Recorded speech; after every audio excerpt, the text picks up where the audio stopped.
I am so glad you convinced me that the family car should be the Defender 110. It is so beautiful inside, it's so comfortable, and it just feels indestructible. Yes, it really is. I've been waiting a long time for the new model to come out. The Defender 110, I'm telling you, it's my favorite car of all times. It's my third one. You know, I have stories of going off road. The guy managed the group. He was like, "What are you doing in this beautiful car?" I'm like, "I'm going off road." He's like, "Are you sure? Because you can use one of ours." And then they look like Mad Max cars. I'm like, no, we're going to do this. And he was shocked. Wow. Well, it's great because the Defender has been reimagined for 21st century adventure, and its unparalleled off-road ability as well as its robust interior are invaluable whether you're headed towards uncharted territory or just a weekend of exploration. The Defender 110 tackles challenging surroundings with absolute confidence. The SUV conveys strength outside and in, featuring peerless technology like an intuitive driver display and an award-winning infotainment system. That's my favorite part, to keep you connected no matter where the journey takes you. Adventure is unique to everyone, and so is the Defender. Choose from the two-door Defender 90, the four-door Defender 110, or the larger Defender 130 with the ability to seat up to 8 passengers. You'll find uncompromising performance in all three. So pack up and go even further with the Defender 110. Learn more at LandRoverUSA.com/Defender. With Capella University's FlexPath learning format, you can earn your degree online at your own pace and get support from people who care about your success. Imagine your future differently at capella.edu.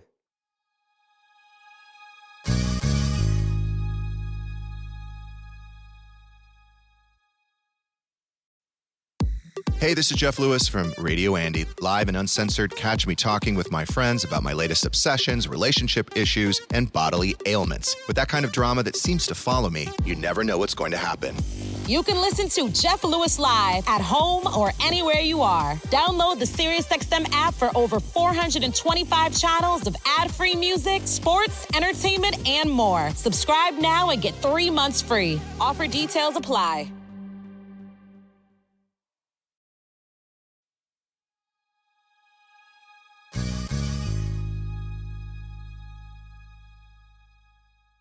Oh my God, so excited about this because Amy Morin, she doesn't know it, but she's my therapist. She is a professional therapist, but I had to fire my own personal therapist.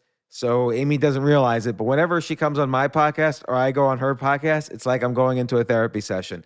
Of course, you know her as the author of 13 Things Mentally Strong People Don't Do. Sold millions of copies. She's been on my podcast like 5 or 6 times or more. And I'm really happy this episode is her interviewing me from her podcast. And it's me having a therapy session. Here we go.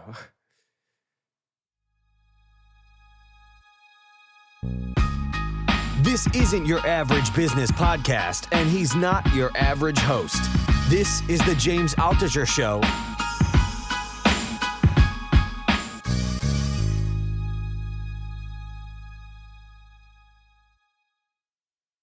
On today's episode of Mentally Stronger.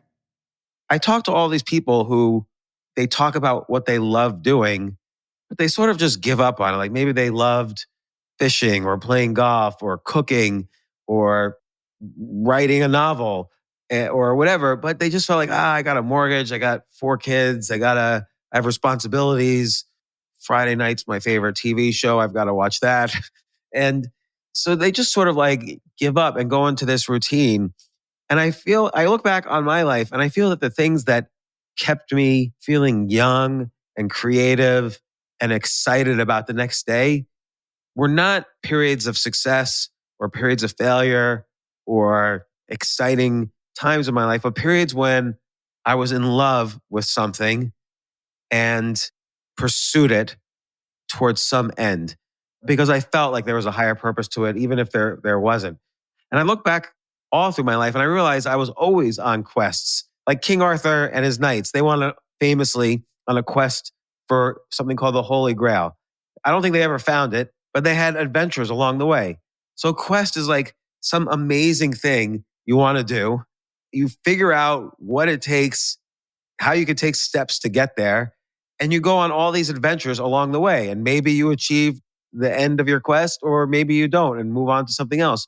But I feel like doing that, pursuing something you love in that way with that kind of energy and passion is really an anti-aging and satisfying and creative strategy for life. What do you think? I think so too, because as you were describing that, I was like, I think I've had some. Welcome to Mentally Stronger, the show that will help you develop the mental strength you need to reach your greatest potential, no matter what life throws your way. I'm Amy Morin, a psychotherapist, mental strength trainer, and an international best-selling author of 5 books on mental strength.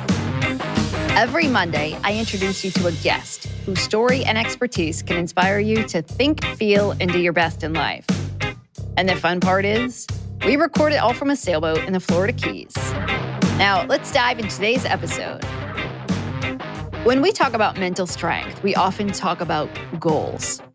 Challenging yourself to do hard things helps you learn about yourself. And it also helps you see firsthand how your brain lies to you. It will tell you to quit long before you need to. Goals help us practice self-discipline, and they can help you figure out strategies to manage your emotions, like how to push yourself to get to work when you don't feel like it, and how to avoid temptation. But sometimes goals are only about the outcome. The idea is you'll enjoy life more or you'll feel better once you reach a goal. But the process of working on that goal isn't always fun. Now, a few weeks ago, I talked to New York Times bestselling author Jon Acuff about goals. And one of his strategies for reaching goals is to incorporate more fun into the process. I think that's vital. Today, I'm talking about something along the same lines, yet a little bit different. I'm talking about quests and how working on a quest, whether it's to ride the best roller coasters in the world, or you have a quest to learn how to paint, all of those quests could help you build mental strength. Here to talk more about quests is my good friend, James Altucher. James is the best-selling author of several great books, including Choose Yourself and Skip the Line. He's also the host of an amazing podcast called The James Altucher Show. Forbes once called James the most interesting man in the world. Part of that is because he's always working on things which he calls quests. Some of the things he talks about today are how quests improve his life, examples of what constitutes a quest, and how a quest can contribute to personal growth and unexpected opportunities. Make sure to stick around until the end of the episode for the Therapist Take. It's the part of the show where I'll break down James's mental strength building strategies and share how to apply them to your life. So here's James Altucher on how setting out on a quest could help you grow mentally stronger. James Altucher, welcome to Mentally Stronger. Amy Morin, happy to be mentally stronger. I'm only mentally stronger during the 1 hour or 2 hour period that I will be on this podcast. Somehow I don't think that that's the case. Every time I talk to you, I feel like I get stronger just from your stories. I was on your show a little while back and we were talking, I think we started talking about your desire to up your chess game. And we were talking about my strange desire to keep trying to run a faster mile. And out of that conversation, you mentioned quests. And I wanted to bring you on the show to talk more about like what is a quest and why do you think we should have one? So maybe we should start with that. How do you define a quest? That's a great question. I've been thinking a lot about it because it's not a goal, and I'll explain why. And it's not like a purpose, and it's not like meaning. You know, like Viktor Frankl has this beautiful book, Man's Search for Meaning, and the concept there is with meaning is you're going through some degree of suffering, and the way to get through suffering and pain, and we all go through this, is to find meaning in life. And that's a very serious thing. And, you know, he was in Auschwitz, and the way, and he was, you know, his family was killed, and the way he sort of survived it was to cling to the thought that one day, A, he would see his wife again, which sadly he never did, and B, that one day he would write down his experiences of what happened to him in Auschwitz, and that gave his life enough meaning that he survived it. So that's meaning. And purpose is, you know, you think oh, you're a great doctor, or you as a kid you love medicine and the health field, and you feel like your purpose is to be a doctor and save lives and move the frontier on brain surgery or whatever. And so that's like purpose, and purpose could change as your interests change. And a goal is like, okay, you might say when you're 25, before I own my first house, I'm going to make $100,000 salary or something like that. That would be like a goal. And you have steps towards a goal. Like I'm going to get a job on Wall Street and blah, blah, blah. So there's all these different kind of journeys that people go on.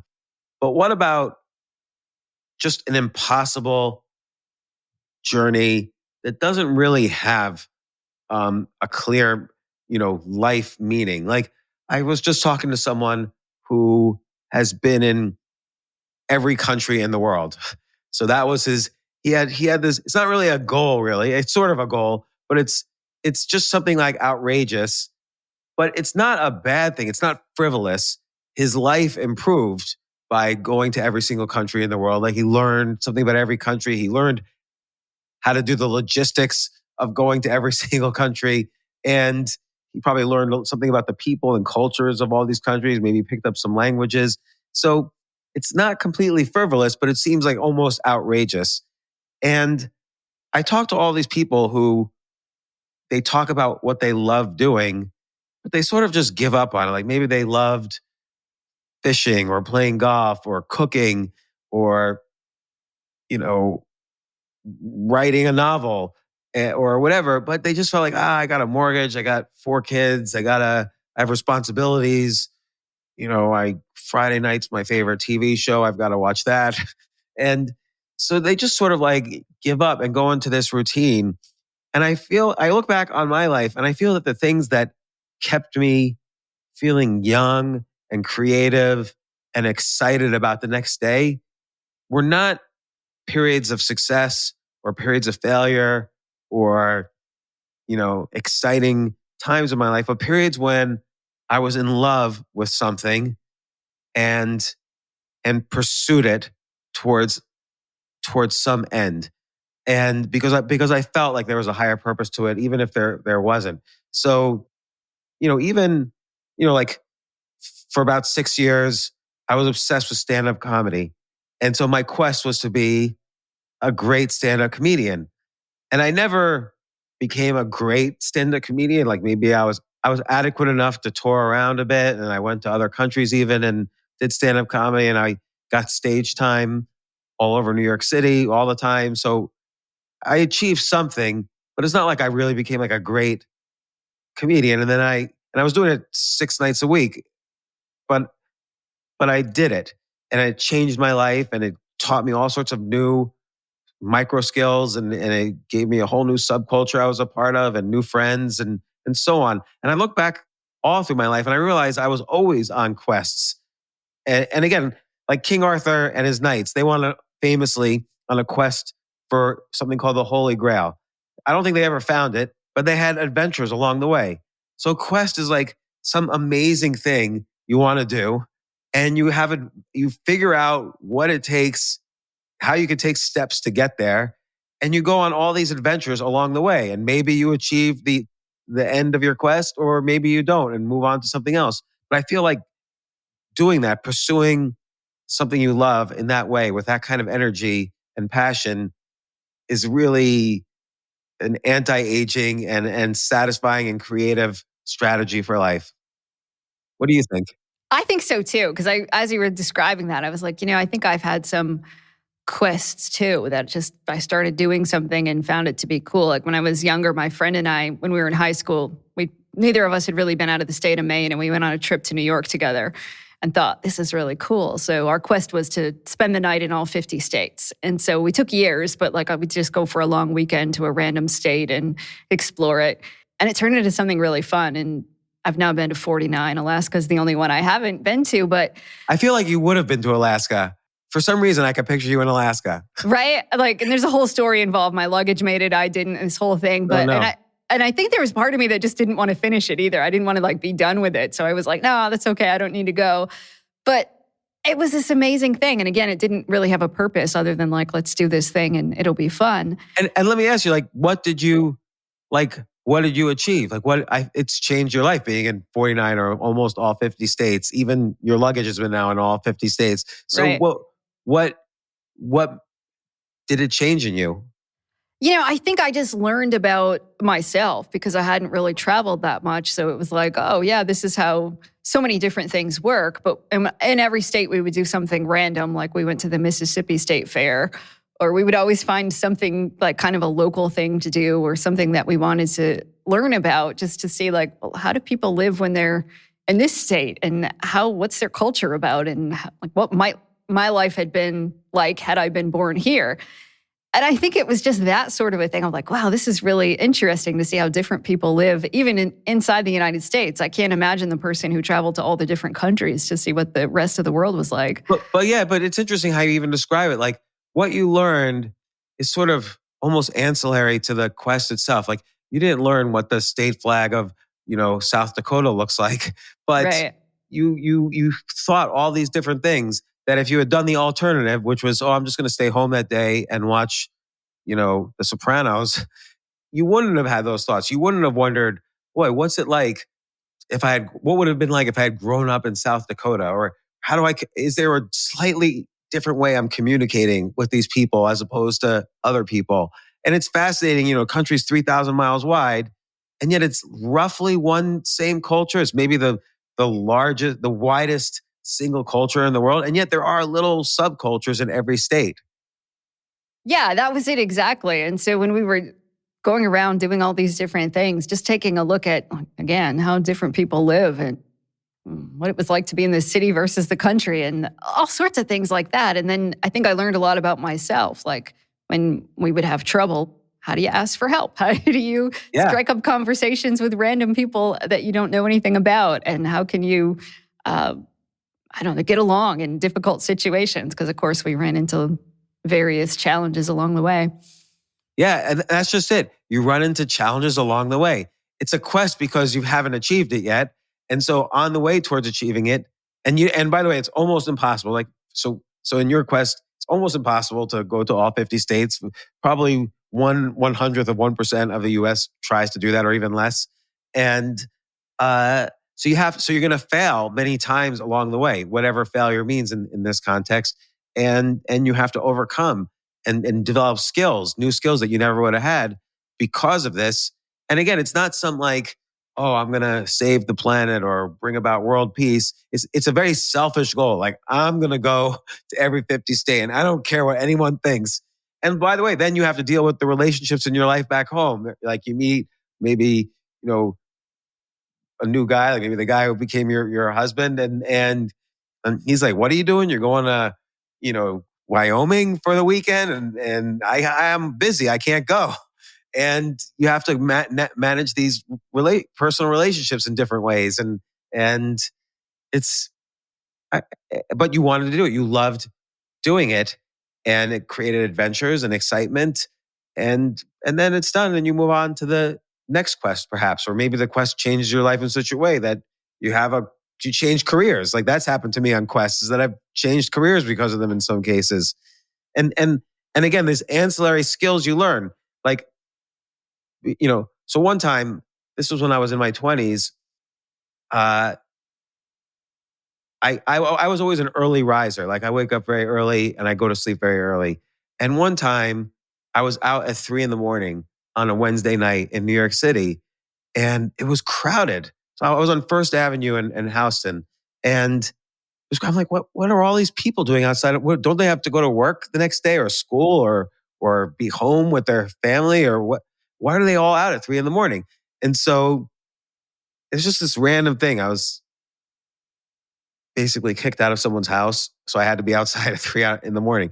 And so the next day, an odd thing happened, which is that Comedy Central, the TV channel, asked me to do some consulting for them, software consulting. They wanted to build an intranet.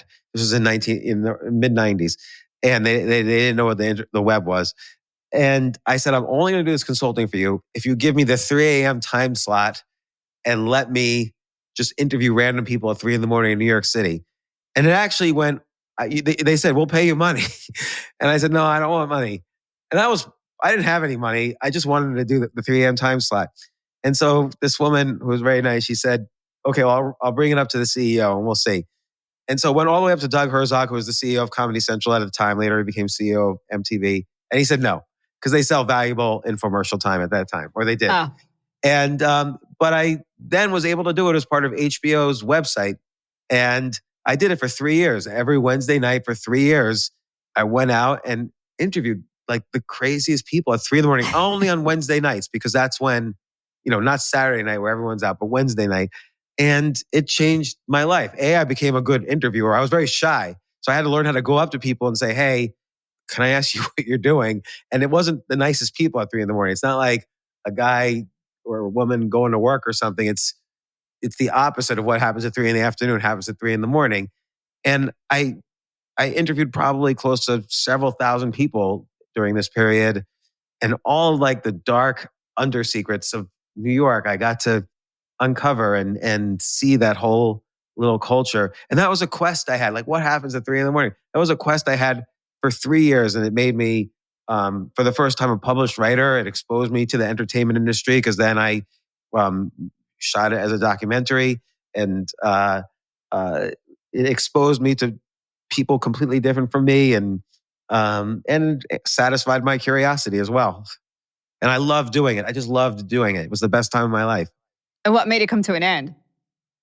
Eventually, I got serious about having a business making websites for people, because so many people saw that site and wanted me to do something similar for their sites. My company, my first company, which was called Reset, we specialized in making websites for entertainment companies. So we did, every movie studio, almost every like gangster rap record label. We did AmericanExpress.com, and all sorts of movies like The Matrix, Scream. We did all their websites. And I really didn't enjoy business. I enjoyed that 3 a.m. website, and really enjoyed it every Wednesday night. And I would bring friends of mine on the shoots with me, and it was just like a party every Wednesday night for me.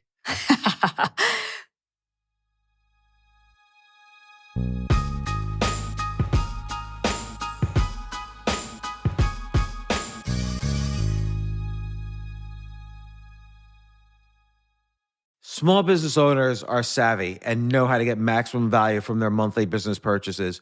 The enhanced American Express Business Gold Card is designed to take your business further. It is packed with benefits and features like 4 times membership rewards points that automatically adapt to your top 2 eligible spending categories every month on up to $150,000 in purchases per year. So you earn more where your businesses spend the most. Plus up to $395 in annual statement credits on eligible business purchases at select shipping, food delivery, and retail subscription merchants. So with flexible spending capacity that adapts to your business and access to 24/7 support from a business card specialist, you can continue to run your business with confidence.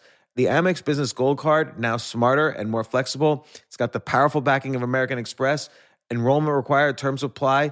Learn more at americanexpress.com/businessgoldcard.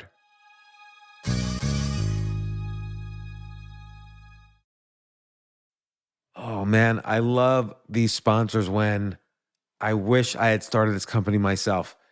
Our friends at ZipRecruiter, they did a recent survey. They found that the top hiring challenge that employers face for 2024 is a lack of qualified candidates. There's nobody out there.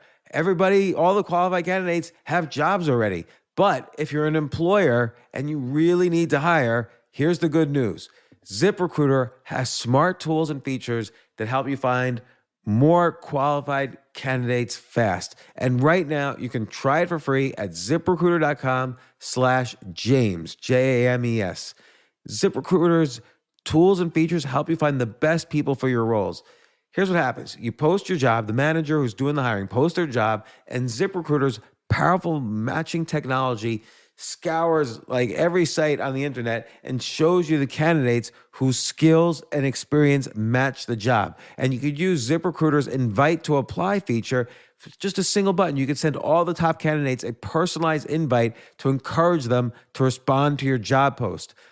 I actually tried ZipRecruiter as a potential employee and filled out all the forms and blah, blah, blah. I still get emails to this day, really fascinating jobs where people, they want me to go for an interview. Now, I just wanted to experience what the ZipRecruiter experience was like, but it's really fascinating. I wish I had used it when I was younger. And I wish I had used it as an entrepreneur when I was first hiring people for my first several businesses. Let ZipRecruiter help you conquer the biggest hiring challenge, finding qualified candidates. See why 4 out of 5 employers who post on ZipRecruiter get a quality candidate within the first day. Just go to this exclusive web address right now and try ZipRecruiter for free. ZipRecruiter.com/James. Again, that's ZipRecruiter.com/James. ZipRecruiter, the smartest way to hire.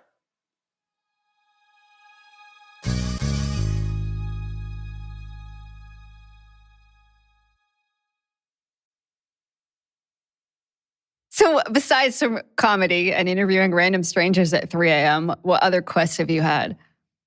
Well, like the one I'm on right now, which is, I think in late 2020, I got a little depressed. There was a backlash, a real harsh backlash on an article I'd written, and I was having trouble. I don't know.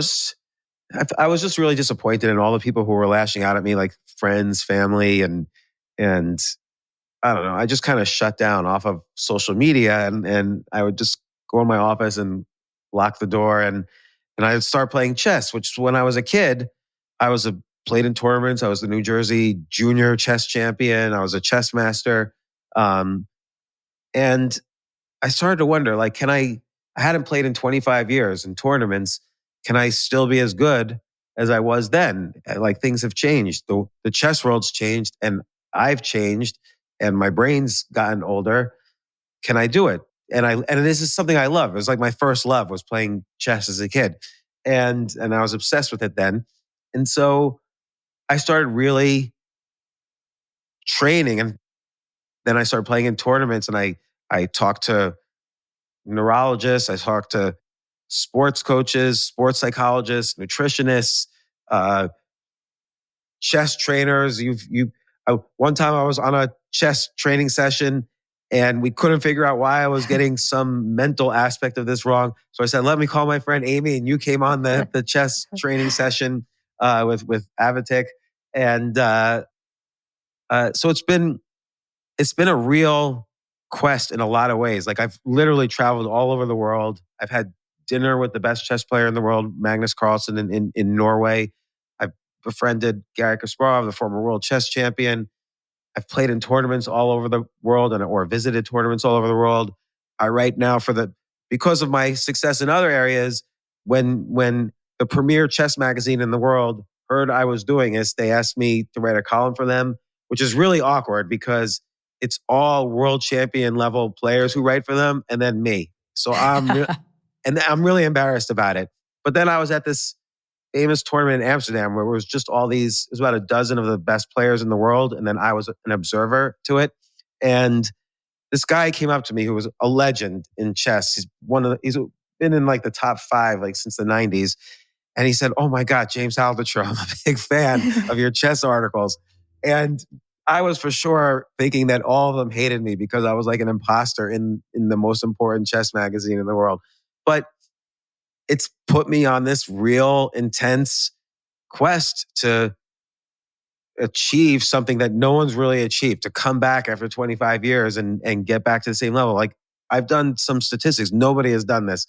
And it's really hard, but I've had to learn all sorts of things about myself. I've had to experience, failure in a different way. And I've met, hundreds and hundreds of people now. And also I've had to become kind of like in training. Like, I had to watch my diet better. I completely stopped all drinking. I have to sleep, 8 or 9 hours a day. Like, I've really been training. Like, I have to exercise a lot more. been training like an athlete to make sure I have the stamina that younger people do.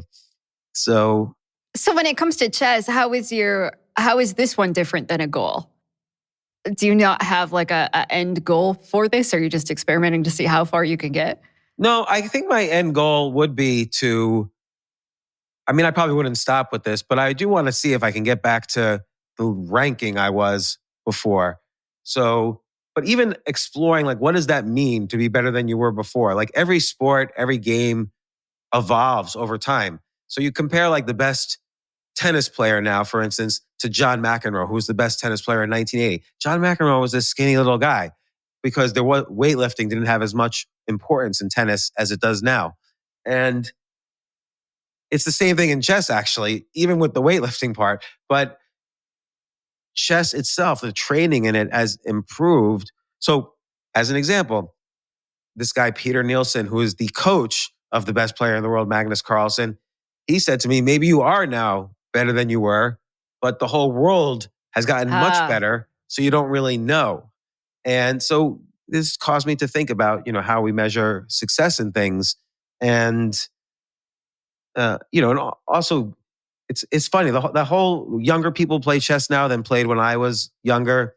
So they have so much more stamina, like kids, and they study with computers. They grew up with computers. I didn't grow up with computers, so I had a different way of playing, and I have to learn completely new things as if I had never played the game before. And so it's not just a goal though; it's a quest because I might not. It's okay for me to not succeed. Like it's not that the journey is the important part and the goal is not important. The goal is very important, but it's just what I'm learning along the way, like about myself and how I'm improving, how I'm becoming the kind of person who could achieve this quest. That is beneficial in my life. I was talking to Robert Greene. You know Robert Greene, who wrote 48 Laws of Power? And he keeps telling me like, oh my God, James, this is going to be such a great book when you write this. And I said to Robert, but I'm kind of failing at it. Like I'm not at that level that I thought I would be. And he's like, what are you talking about? You succeeded beyond so many expectations in this. Do you think you're 20 years old and you're trying to be 20 years old? That wasn't the goal, to be 20 years old. The goal was to try, not necessarily a goal, but you were trying to do something. And it's how you've changed as a person and how you changed in terms of dedication and consistency and resilience, like all of these things. He said, I want to hear about and experience what you went through. And everybody who loves something at a later age and pursues it wants to know, not necessarily that you succeeded, but just what happened along the way. And as this guy said, maybe I am better. I kind of think I am better than I was when I was younger. Oddly, I have played individual tournaments at a much higher level than when I was younger, but I've also played worse tournaments than I've ever played before. So my variance, this might be an age thing, my variance has gotten a lot bigger. And so that's why it's hard to tell. Interesting. Right. That I never thought of that with chess, that you can't really tell if you are better. It's not like you can go back and play against 20-year-old James. Well, there's a ranking system. And so my rating is not as high as it was. And yet I've had what's called performance ratings, which are what's your rating for a specific tournament or period of time. I've had performance ratings much higher than I've ever had before, but also much lower than I've ever had before. So sometimes I literally play like an old man. Like I'll just make a move that even when I just learned the rules, I never would have made. And it's so stupid I make now. But other times I play brilliant. So. And how will you decide when to be done? Like, how'd you decide when to be done comedy? How do you think you'll decide? I didn't love it anymore. Okay. Yeah. Like at some point, I loved comedy. I was studying it like literally maybe 5-6 hours a day and then going and performing it. So I'd watch comedians, I'd write, and it really improved my writing too. And improved my public speaking. Like the skills you learn doing comedy is like public speaking times 100. It's incredible. And then all of a sudden, it's like a switch flipped and I had no desire to do it anymore. Really? Okay. Yeah. And so if this quest with chess stops being fun, would you just do the same thing? Yeah, I would just stop. Yeah. But I just really love it. Right now, every day I wake up and I love it.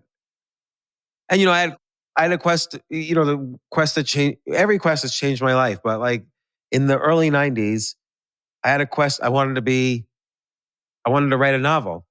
And so I started getting obsessed. I wrote 3,000 words a day. I read every day. I really wanted to do it. And I wrote 4 novels. I wrote dozens of short stories. I sent them all out to get published. Probably got over 1,000 rejection letters. And I did this for like 10 years or maybe like 6 years before anything got published at all. And 10 years before I got paid to write anything. And but I just loved it the whole time. Like I just love writing and it became part of my life. And do you think most people are like that they'll fall in love with something for a little while and do it, or you think you're an anomaly? Well, like we talked earlier, you're on a quest to run a faster mile. Like, Right. Do you think you're an anomaly? I don't know, because I suspect most people probably could fall in love with random things too. And maybe just a lot of people don't do it, right? Maybe they don't experiment enough. They don't try. They don't think that they have time, or they talk themselves out of it. That's what I'm going to guess. I think a lot of people talk themselves out of it. Like, let's say every time you cook, like let's say you rarely cook, but when you do cook, you just love it. You just think, oh my God, this is so much fun. And I love feeding people and seeing the reactions on their faces. And, you could think to yourself, oh, I'd like to be a great chef or just get better at it and learn maybe a bunch of different cuisines or learn how to make sushi or whatever. And you don't have to be obsessive, but it still could be very life fulfilling to pursue it. Or for instance, one time I bought a lot of this is a random thing. I bought in an auction a lot of forged artworks. So I have artwork hanging all over my house right now, where there's like a Picasso, Andy Warhol, Salvador Dali, Jackson Pollock. And you would think, I mean, these are excellent forgeries. Like they're signed by the artist, and it couldn't be the case that a single artist did all. There's a Banksy. I have like a British stop sign with Banksy-like stuff on it. And I don't even know for sure if they're all forgeries, but I'm assuming they are because I got them for nothing. And but like exploring this, like wondering if these are forgeries or not, I really dived into the history of what was going on in the period of each artist and why did they do this? Why did they do that? And so having like even a small quest, like that was like a mini quest, and you learn so much about history and life and excellence and the pursuit of excellence. And, and all that ties into success in whatever your career is and so on. And I just think being excited about things does keep you young. Because, okay, what if I didn't what if I didn't have these chess training sessions every week and talk to these sports coaches and you and nutritionists and travel the world meeting these amazing people to learn more about what I'm trying to achieve in this quest? What if I didn't do that? What if I just stayed home and watched TV? That's fine too. No judging that.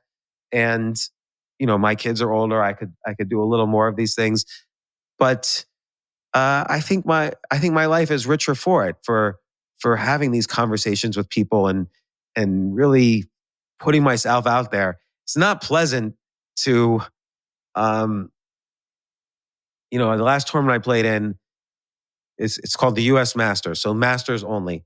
And because I was ranked a master when I was younger, once a master, always a master in terms of the rating system. And so I'm playing in the U.S. Masters, but I was the weakest player in the whole tournament. And it was very possible. I told Avatek, my coach, it's possible for me to lose all 9 games. And he said, don't say that. That's negative mindset.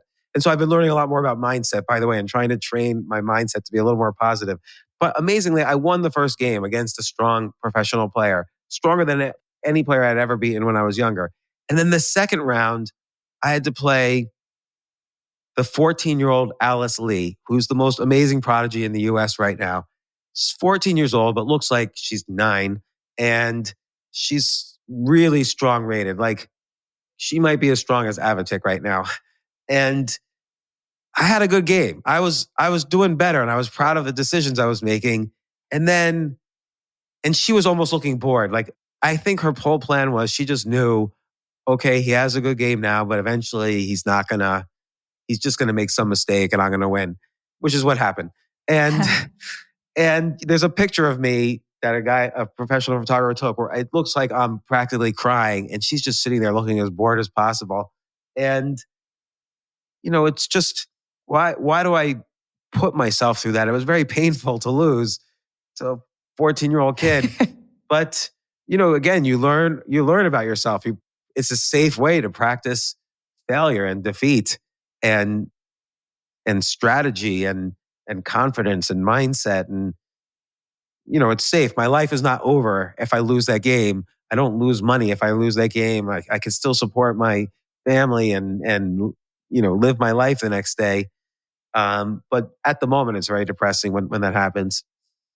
Yeah, that's an interesting point, though, is if you're going to have a quest, to make it something where, like, there's not something huge at stake, right? You're not going to do something where if it doesn't go well, then life is ruined. But if it's just for fun and it's just a matter of saying, I'm going to try this and experiment and see if it works. And if it's fun, I'll keep going.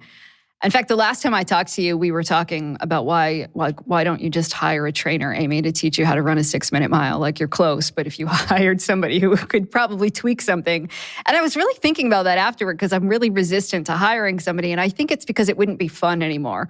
I feel like I can run a 6-minute mile, and it's just a matter of tweaking something probably mentally. And since I'm supposed to be the mental strength person, I'm like, all right, there's got to be some mindset tricks or something. And I'm afraid of it not being fun anymore. So that's why I don't want to hire a coach, and I don't want to do serious I don't think you're training. afraid of it not being fun, because let me just address that for a second. Then I'll address why I really think you're not hiring a trainer. Okay, all right. Because I think you just revealed it. But I think it would be fun because you would do it. So, once you had a trainer, you would, the trainer would really improve you. Like, a coach is essential for every sport and athletic activity and game and any discipline. Mathematics, a teacher is needed, a professor is needed. Very few people can, let's say, get to PhD level by themselves in an intellectual discipline. That's not totally true, but it's that basic idea. And also, I think a teacher would tell you things about running. Like, how long in your life have you been a runner? I'd say 4 years at this point. Right. So a teacher would say individual sentences about running, and you'd be like, oh my gosh, I never thought that about running or the body or whatever. They would say something that there's some subtleties about running that they know about, which is why they teach it. They know things.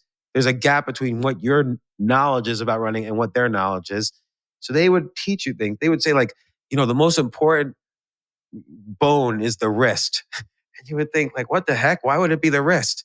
And I'm just making this up. I'm not, right. It's probably not the wrist. But you would learn something that would be amazing. And you would learn these subtleties that would deepen your love and respect for running. So when you watched other people run, you would notice, oh yeah, that's what my teacher was saying. That's what that person is doing. You would see new things.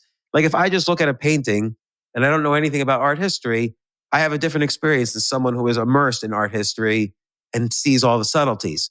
They can have a deeper appreciation of a piece of art or a piece of music or anything. Like my dad was a music composer. And when he listened to music, it's like classical music was boring to me. And he would listen and he would try to explain to me, this is the sonata structure and this. And so there's all these subtleties that he was able to appreciate. So I think you would enjoy it more with a teacher because you would have a deeper appreciation for this thing you love doing. But the reason I think you don't do it is because, like what you said, you're supposed to be the mental strength person. So you're really not on a quest to achieve this mile, but in a certain speed, but to achieve it using mentally, Amy Morin's mentally stronger techniques. Right. So far, I'm close, but I'm not quite there. Which is the beauty of a quest. They always got close to the Holy Grail, but they never got it.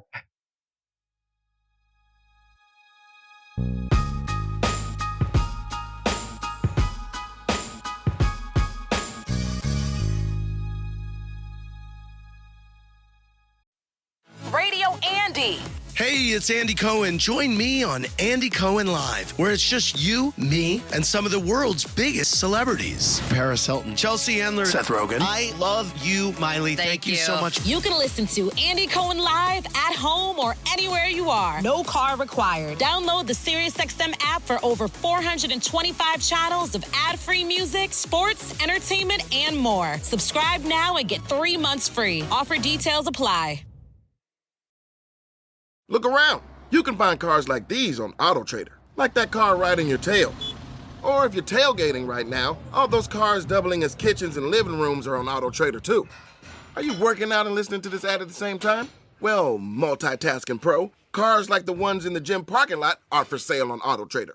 New cars, used cars, electric cars, maybe even flying cars. Okay, no flying cars, but as soon as they get invented, they'll be on AutoTrader. Just you wait. AutoTrader. And I think part of that is just that, like, I don't really care if I never run a 6.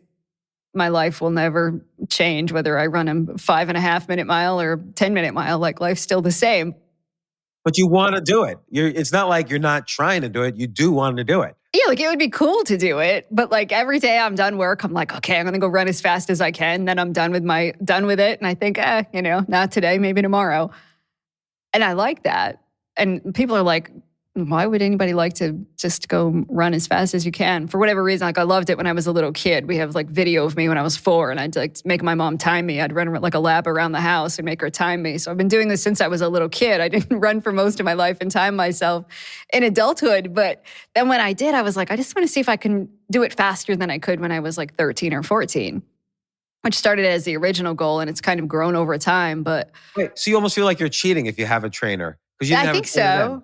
Right. So I guess for me, I think it would take, like, I get that I would learn about it, but I also think it would take some of the fun out of it. Like, I don't want to spend 8 hours doing hill sprints on a Saturday or anything. I'm just like, at the end of the day, I just want to run as fast as I can and check the watch today. And see, part of the reason I like having a trainer is when I was younger, I had a trainer.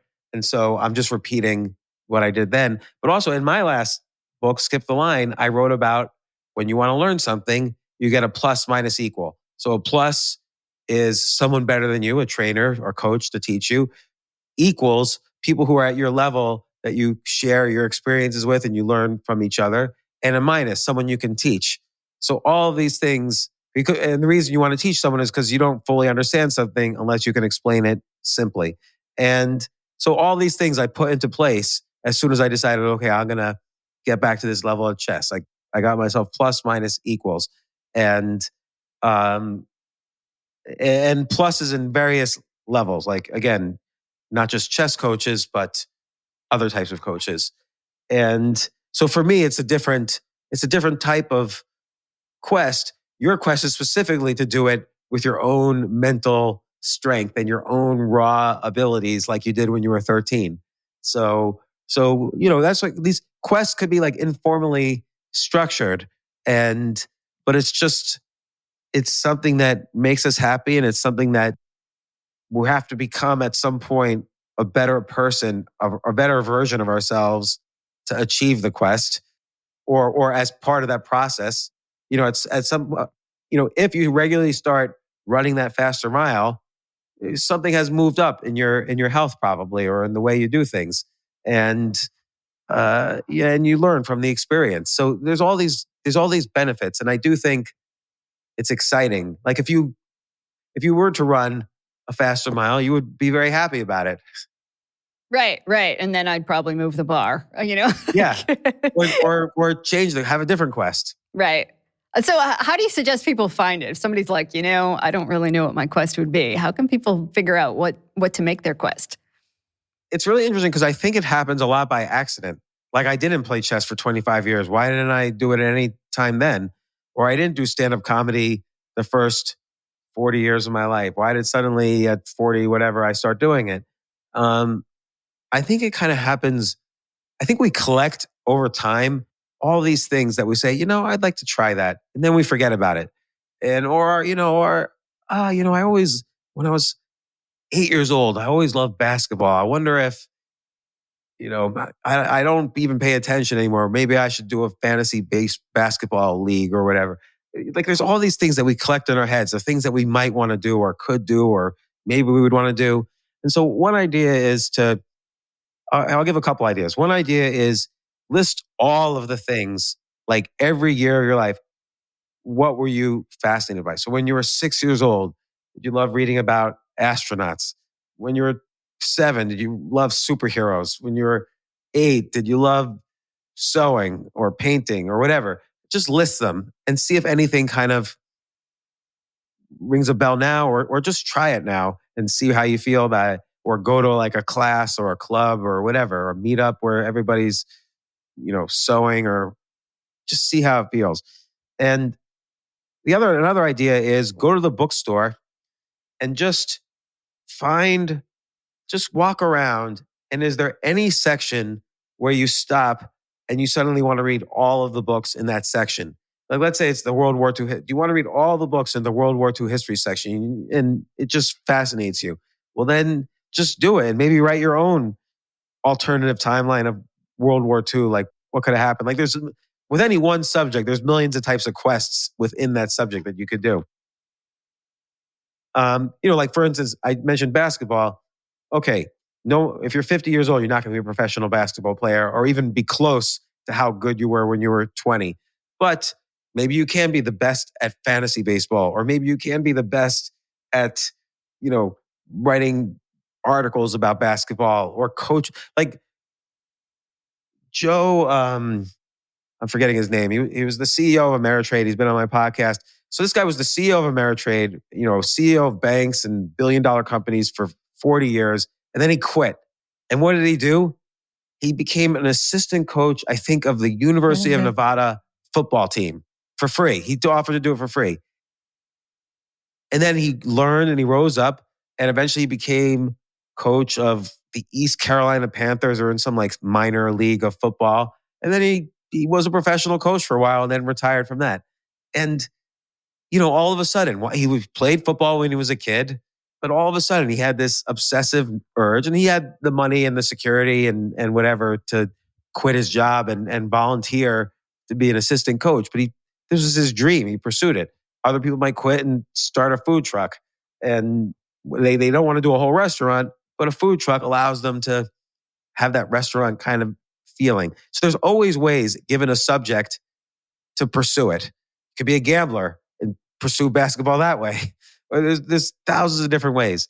So, I could have built some kind of chess-related business or written articles about chess or something instead. But instead, I wanted to see if I could play again.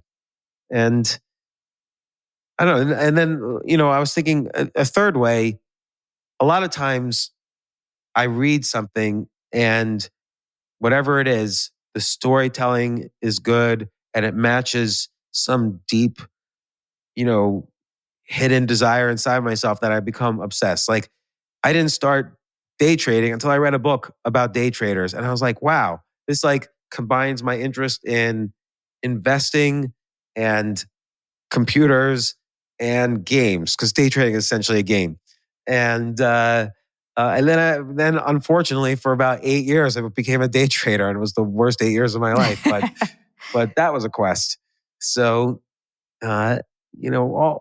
anything can trigger that like, or you watch a TV show that was about pilots, and you're like, wow, I'm going to take pilot lessons, and then you become on a quest to get higher and higher certifications in piloting. And I don't even drive a car, and I've had pilot lessons and considered becoming a pilot. But fortunately, I don't even drive a car, so it's probably best I don't do that. But, I think you're right. I think if we all had quests that we were working on, again, whether it's like I just want to paint one painting a month, or I want to keep painting stuff until I sell something on my online store, or whatever somebody develops, like, I don't know if there's research on how good that is for our mental health, but I can only imagine that it's got to be great for people to have something to do that doesn't really have a clear purpose of like, I'm doing this just to earn X amount of dollars, or I'm doing this to better the world. Instead, it's something that I love to do, and I'm going to allow myself to do it. And by the way, it might turn into something you make millions of dollars with. You just never Right. know. Right. But like, and you could have mini quests. Like, did I ever tell you the story, my Greenland story? Oh, I think I know the Greenland story. So like one time I was hanging out on Twitter, like one does, and Donald Trump, this is when he was president, he tweets out, I want to buy Greenland. Just tweets out, I want to buy Greenland. And I'm like, what the heck? And then the prime minister of Denmark responds and says it's not for sale. And these two tweets like literally drove me insane. Like you can offer to buy a country just on Twitter like that. And what does Denmark have to do with Greenland? It turns out Denmark owns Greenland, and they just did an entire mini negotiation right there on Twitter, like where Denmark said no and Trump couldn't buy Greenland. So I started looking into this, and I'm like, there's a reason you would want to buy Greenland, by the way, if it was its own country, which I always thought it was, it would be the highest suicide rate country in the world. And there's a lot of problems with alcoholism there, and people are cold and lonely there. But Greenland, after China, is the biggest source of rare earth minerals. And there's a company even like Greenland Minerals Company, and it's owned by China. So Denmark has basically sold all these mineral rights to China for the rare earth minerals in Greenland. So that's why Trump wanted to buy it for America, so he didn't have to depend on China. And so I figured, you know what? I want to do an experiment, and this is like a mini quest. I started a Kickstarter to raise $100 million to buy Greenland. And actually, it ended up being an Indiegogo. Kickstarter rejected me, or a GoFundMe, one of those. And, I offered like, oh, you could be a duke if you give like $1,000. You could have a holiday named after you if you give so much. You could have some 1,000 acres if you give so much. And I started, and it was an experiment. I had never used any of these crowdfunding platforms before. So I learned about that. And then it was also an experiment in writing. Like, writing, it's usually one or two formats. You write in the third person or the first person, very rarely the second person. Sometimes people write articles in the form of letters back and forth to people. It's called the epistolary style. So there's all these kind of points of view you can write from. Well, I wanted to write an article as if I was doing a crowdfunding campaign about the subject of the article. So I'm basically able to describe this whole scenario with Greenland, like why someone would want to buy it, by writing in the form of doing a crowdfunding. And then so many people were actually donating money to this that GoFundMe or Indiegogo, whoever it was, they shut me down because they knew I was just joking around, and they didn't want to have to pay all the credit card fees once they returned all the money. So, but that was like a mini quest. Can I buy Greenland? I remember that because I remember seeing that going around social media, and I was like, oh, what is James up to now? Yeah, and I learned so much about it. It took a weekend. It was a weekend-long quest. It wasn't like this thing now that I'm in that's years or, whatever. And at the very least, I learned all about crowdfunding. Not all, but I learned about crowdfunding. I experimented with another style of writing. I learned all about Greenland to the point where I still want to visit there. And I have a story to tell. So that's Right. like the minimum benefits of a weekend-long quest. And a longer quest, there's so many more benefits. It's ridiculous. So I like that. So if we don't want to spend the next 4 years working on a quest, just take a weekend and you can probably test something out or see how it works. Yeah, like if you always wanted to do stand-up comedy, it's really hard to do it that first time because it's scary. Everybody is scared. I saw a little documentary where Will Smith wanted to do stand-up comedy. This guy has been a performer all his life. Not only just an actor where, you read lines written by other people, but he was a musician, he was a rapper. And, that was his start, was as an entertainer. But he was scared to death of doing stand-up comedy. He was terrified. And Dave Chappelle was his coach. He got Dave Chappelle to coach him on how to do it. And he did it, and he did a pretty good job. And, but that was that was his quest for one time, like a mini quest. I love that. Great idea.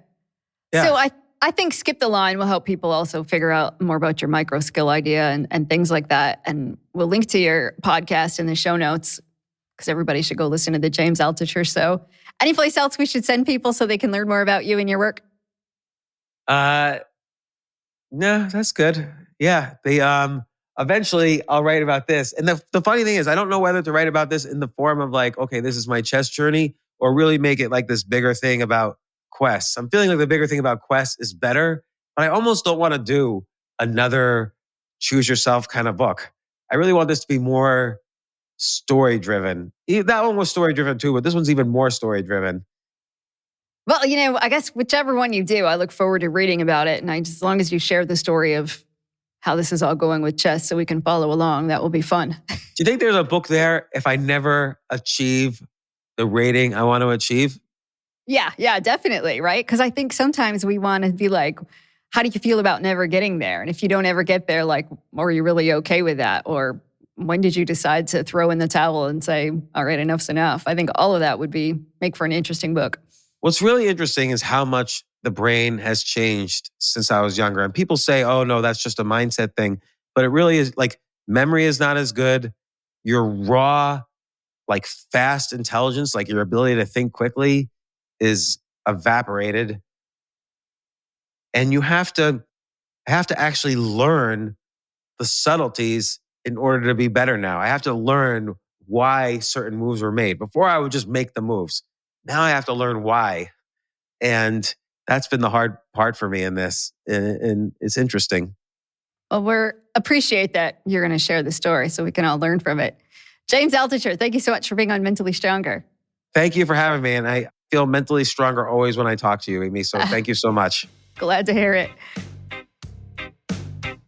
Welcome to The Therapist Take. Let's break down James's mental strength building strategies. Here are 3 of my favorite strategies that he shared.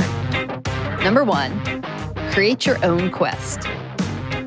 When thinking about a quest, you might imagine something that involves a lifelong journey. But James switches quests whenever he wants, from anything like comedy to chess. And you can always develop a mini quest too. Like in his case, it was trying to buy a foreign country one weekend. But I hear from so many listeners and readers who say they're kind of bored with life. So I think this could be a great solution. You can feel like you're still growing and learning and doing something fun without all of the pressure that you might feel when your sole purpose is to do something that involves earning money, or when you're so focused on the outcome that you forget to enjoy the process. Number 2, pay attention to what you're learning along the way. James talks about how his skills from one area of his life translate to other areas, something that's really tough to recognize sometimes. But when you step back and think about what you're learning, it might become clear how your quest is helping you in what seems like a completely unrelated area of your life. Learning the art of Chinese cooking might also teach you to be more patient with your kids. Or setting out on a quest to learn about your family history could help you become better at asking questions, which might help you ask better questions at work so that you can do your job better.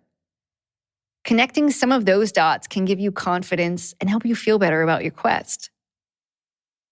And number 3, change your quests as needed. So the pressure's off because you don't necessarily need a lifelong quest. Shift it as needed. James says he stops doing a quest once it's no longer fun, and then he finds another one. So don't feel like you need to stick with your quest forever, or that you need to decide on a single thing that you're going to keep doing year after year. I love the idea of exploring with a bunch of different things to see what you love or to discover what you might want to do.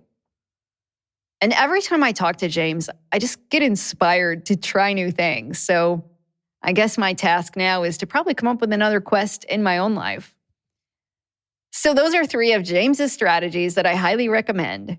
Create your quest, pay attention to what you're learning along the way, and change quests as often as needed. If you want to hear more from James, check out his podcast, The James Altucher Show. Thank you for hanging out with me today and for listening to the Mentally Stronger podcast. If you like the show, leave us a review on Apple or Spotify. That's one of the best ways to help us get our show in front of other people so we can make the world a stronger place. If you want more tips on building mental strength, subscribe to Mentally Stronger Premium. You'll get weekly bonus episodes and exclusive extras for being a premium subscriber. Sign up at mentallystronger.supercast.com or just click on the link in the show notes. And if you know somebody who could benefit from learning more about mental strength, share this show with them. Simply sharing a link to this episode could help someone feel better and grow stronger. And as always, a big thank you to my show's producer, whose quest seems to involve making things possible that once seemed impossible, Nick Valentine.